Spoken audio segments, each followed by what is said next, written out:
the young and the restless spoilers. Welcome back to our channel, friends. Today is an absolutely chaotic day in the soap world, and we are diving headfirst into the madness. Grab a drink, get comfortable, and let's process this together because my mind is completely blown. I cannot believe she actually did that. I am literally sitting here typing furiously at 2 a.m. because I am still shaking from the final moments of this episode. I mean, we all knew Phyllis Summers was reaching her breaking point, right? We all saw the walls closing in on her. But this is next level, unhinged, classic Phyllis, and I don't even know if I should be cheering or terrified. She actually kidnapped Matt Clark. She grabbed him right out from under the noses of the Genoa City Police Department before they could even lock down the perimeter. Like, how does she even pull these things off? I am just sitting here staring at my screen, screaming, because she took the most dangerous man on the canvas and turned him into the ultimate corporate bargaining chip. Because, let's be real for a second, Phyllis has been completely spiraling. For weeks, we have watched her crumble under the weight of that AI evidence. Christine Blair has been breathing down her neck. Michael Baldwin has been practically begging her to listen to reason, and Lauren has been watching her best friend self-destruct in real time. And Victor has just been sitting back in his leather chair, sipping his tequila, watching his little pawn, Christine, do all the dirty work. He wanted to see Phyllis break. He wanted to see her lose everything. But Victor forgot the number one rule of Genoa City. You do not back Phyllis Summers into a corner when she has absolutely nothing left to lose. Because when she has nothing to lose, she becomes an absolute monster. So she grabs Matt Clark.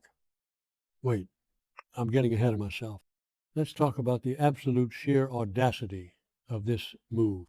Matt is the guy who just put Nick Newman in a coma.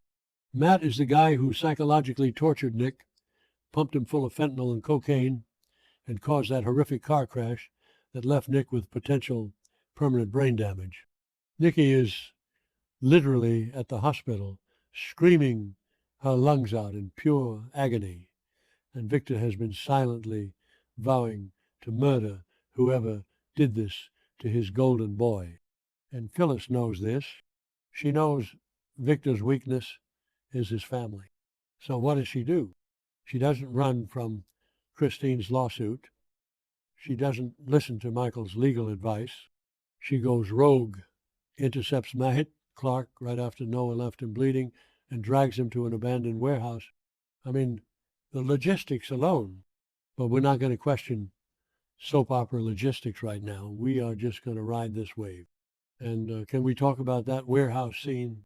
The chills. I had absolute chills running down my spine. The lighting was dark. The atmosphere was thick with tension. And there is Matt Clark, this smug, evil villain who has been terrorizing Noah, Sharon, and Nick, tied to a chair, completely subdued.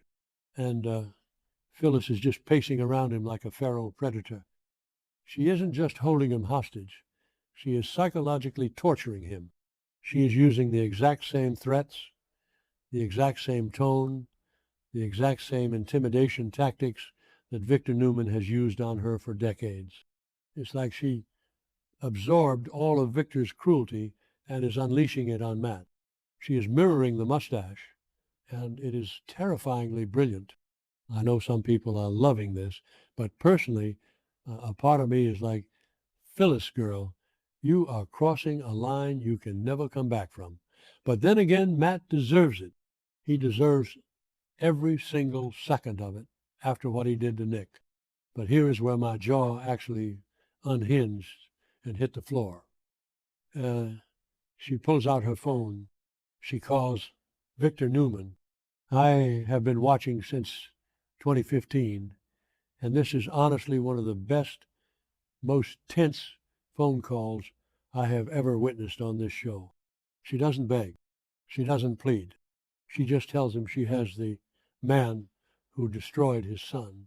The silence on the other end of that line? Deafening. Victor has been hunting for the supplier, ready to unleash the full lethal force of the Newman Empire. And Phyllis just casually dangles Matt Clark like a carrot. She invites Victor to the warehouse. She invites the devil to come collect his due. So Victor arrives, the doors slide open, and the standoff begins. Two of the most stubborn, ruthless characters in the history of The Young and the Restless, standing in a dimly lit warehouse with a tied-up Matt Clark between them. The air was so thick you could cut it with a knife. Victor looks at Matt, and you can see the absolute murder in his eyes. He wants to tear this man apart with his bare hands for what he did to Nick.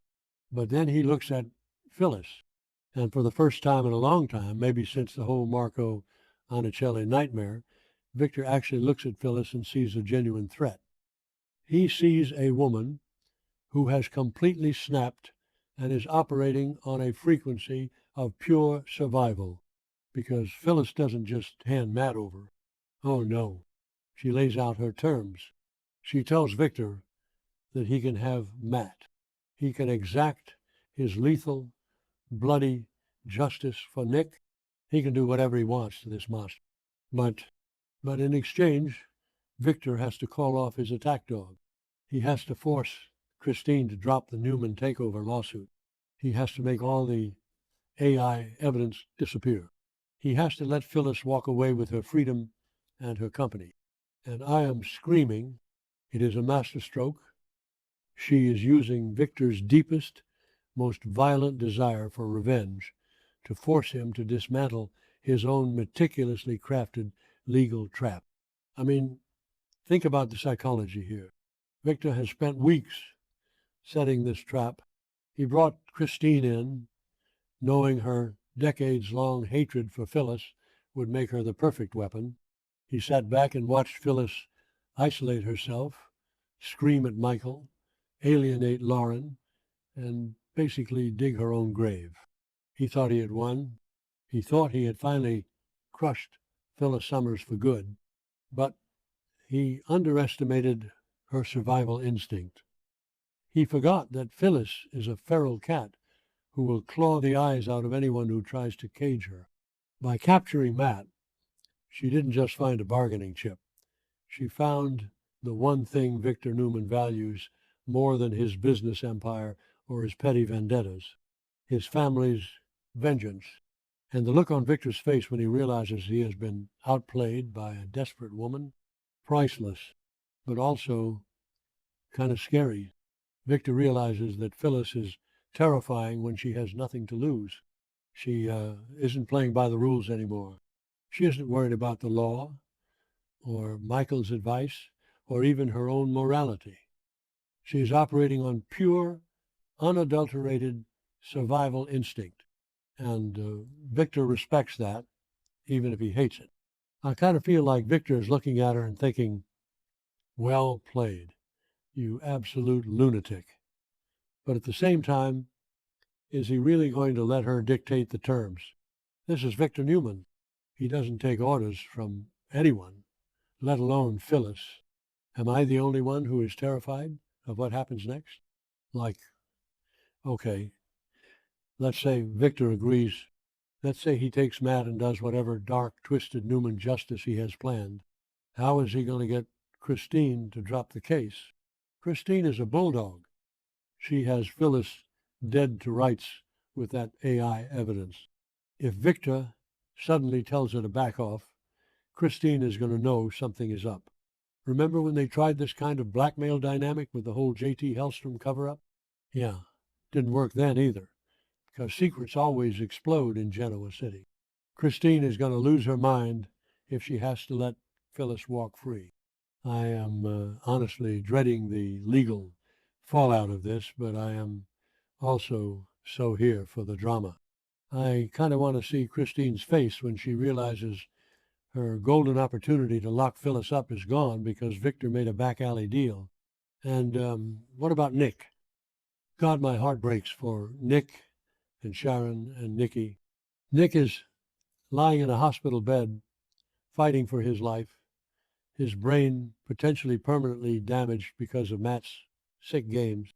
Adam is drowning in guilt because he couldn't save his brother in time at that abandoned gas station. The entire Newman family is shattered. And here are Victor and Phyllis using the man responsible for this tragedy as a pawn in their corporate chess game. It's sick, it's twisted, and it is exactly why I have been watching this show for years. The moral ambiguity is off the charts. Neither of them are the good guys here. Phyllis is a kidnapper, Victor is a would-be murderer, and poor Michael Baldwin is probably somewhere at the GCAC drinking a massive martini, completely unaware that his client just committed a major felony. I don't know how they are going to wrap this up. If Phyllis hands Matt over to Victor, she becomes an accessory to whatever Victor does to him. But she doesn't care. She is so laser focused on beating Christine and saving Summers Corp that she is willing to make a deal with the devil. I am exhausted just thinking about it. My adrenaline is still pumping. I need to know if Victor shakes her hand or if he tries to double cross her. Because, let's be real, Victor Newman never honors a deal with Phyllis Summers without a hidden catch. I'm going to be thinking about this until the next episode drops. What do you guys think? Is Phyllis a genius, or has she completely lost her mind? Let me know, because I am losing mine.